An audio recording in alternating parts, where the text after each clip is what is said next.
Enzim sebagai kofaktor. Enzim adalah benda tak hidup yang diproduksi oleh sel hidup yang menyusun sebagian besar total protein dalam sel. Enzim berfungsi sebagai biokatalisator, yaitu mempercepat laju suatu reaksi kimia tanpa ikut terlibat dalam reaksi tersebut. Sifat enzim adalah spesifik terhadap substratnya, sehingga reaksi kimia yang terjadi akan menghasilkan produk sesuai dengan spesifisitas enzim dengan substrat. Enzim sangat bermanfaat untuk diaplikasikan dalam bidang pangan, kesehatan, farmasi, energi alternatif, dan lain sebagainya.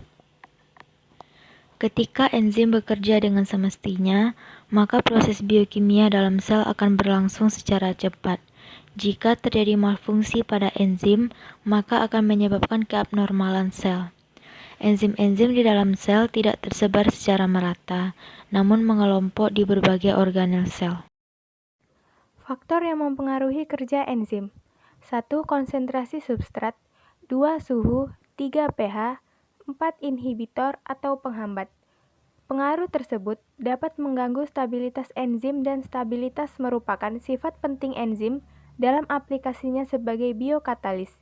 Stabilitas enzim dapat didefinisikan sebagai kestabilan aktivitas enzim selama penyimpanan, penggunaan, dan kestabilan terhadap senyawa tertentu, asam basa, serta pengaruh temperatur dan pH ekstrim. Sifat enzim sebagai katalis. 1. Tidak diubah oleh reaksi yang dikatalisnya. 2. Tidak mengubah kedudukan normal dari kesetimbangan kimia meskipun enzim mempercepat reaksi.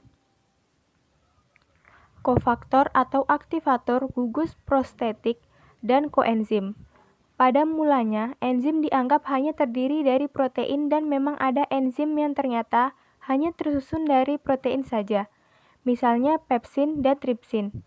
Tetapi ada juga enzim-enzim yang selain protein juga memerlukan komponen selain protein. Komponen selain protein pada enzim dinamakan kofaktor. Koenzim dapat merupakan ion logam atau metal atau molekul organik yang dinamakan koenzim. Gabungan antara bagian protein, enzim atau apoenzim, dan kofaktor dinamakan holoenzim. Enzim yang memerlukan ion logam sebagai kofaktornya dinamakan metaloenzim. Ion logam ini berfungsi untuk menjadi pusat katalis primer, menjadi tempat untuk mengikat substrat, dan sebagai stabilisator supaya enzim tetap aktif. Kofaktor dibagi menjadi 3 macam, yaitu yang pertama, aktivator. Aktivator dapat mempercepat jalannya reaksi karena aktivator adalah zat penggiat. Contoh aktivator enzim adalah ion Mg, Ca, zat organik seperti KOA. Yang kedua, gugus prostetik. Gugus prostetik yaitu bagian enzim yang tidak tersusun dari protein, tetapi dari ion-ion logam atau molekul-molekul organik yang disebut koenzim. Molekul gugus prostetik lebih kecil dan tahan panas atau termostabil. Ion-ion logam yang menjadi kofaktor berperan sebagai stabilisator agar enzim tetap aktif. Koenzim yang terkenal pada rantai pengangkutan elektron atau respirasi sel yaitu NAD atau nikotinamid adenin dinukleotida, FAD, flavin adenin dinukleotida, dan sitokrom. Yang ketiga, koenzim. Dalam peranannya, enzim sering memerlukan senyawa organik tertentu selain protein. Ditinjau dari fungsinya, dikenal adanya koenzim yang berperan sebagai pemindah hidrogen, pemindah elektron, pemindah gugusan kimia tertentu, atau grup transferring, dan koenzim dari isomerase dan liase.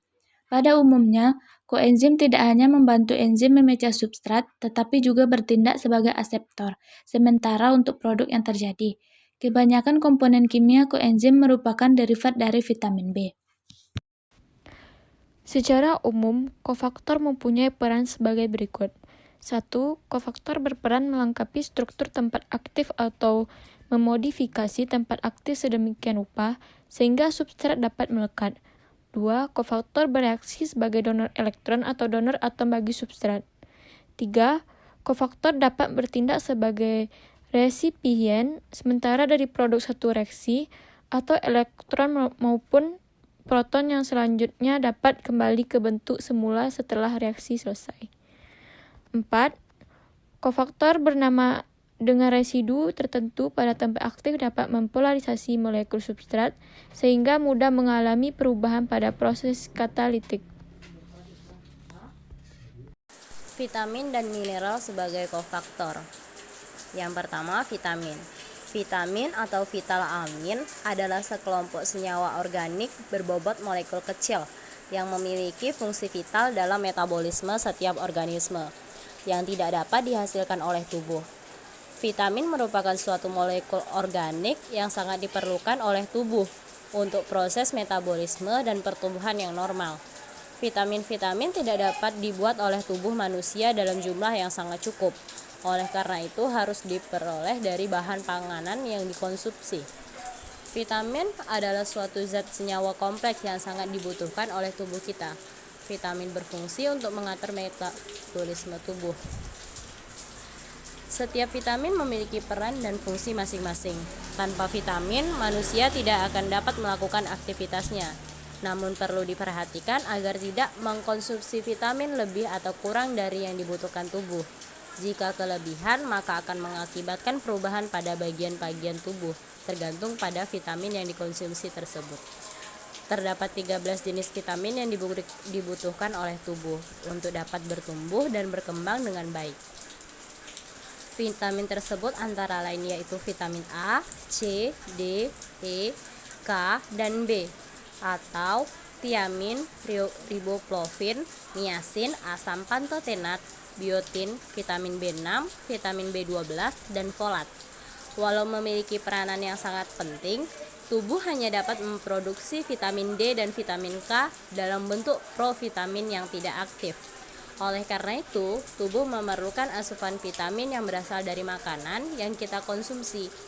Buah-buahan dan sayuran memerlukan asupan vitamin yang berasal dari makanan yang kita konsumsi.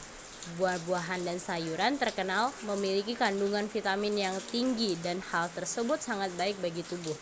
Asupan vitamin lain dapat diperoleh melalui suplemen makanan. Vitamin diklasifikasikan berdasarkan kelarutan, yaitu vitamin larut lemak dan vitamin larut air. Vitamin larut lemak terdiri dari vitamin A, D, E, dan K. Secara kimia, vitamin larut lemak tidak dapat larut atau bercampur dengan air, tetapi mereka larut dalam lemak. Vitamin yang larut dalam lemak disimpan dan dipertahankan untuk waktu yang lama di dalam tubuh.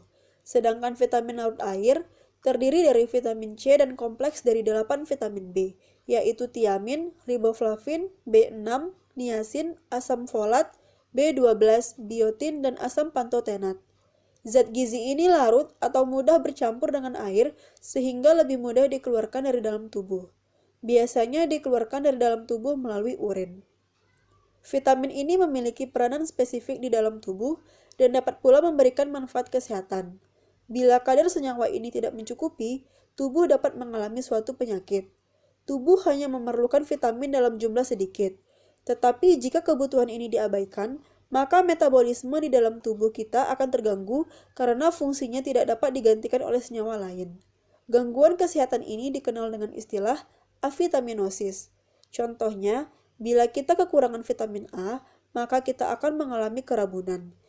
Di samping itu, asupan vitamin juga tidak boleh berlebihan karena dapat menyebabkan gangguan metabolisme pada tubuh. Mineral. Mineral adalah senyawa alami yang terbentuk melalui proses geologis. Istilah mineral termasuk tidak hanya bahan komposisi kimia, tetapi juga struktur mineral. Mineral termasuk dalam komposisi unsur murni dan garam sederhana sampai silikat yang sangat kompleks dengan ribuan bentuk yang diketahui. Pada tahun 1995, The International Mineral Local Association telah mengajukan definisi baru tentang definisi material.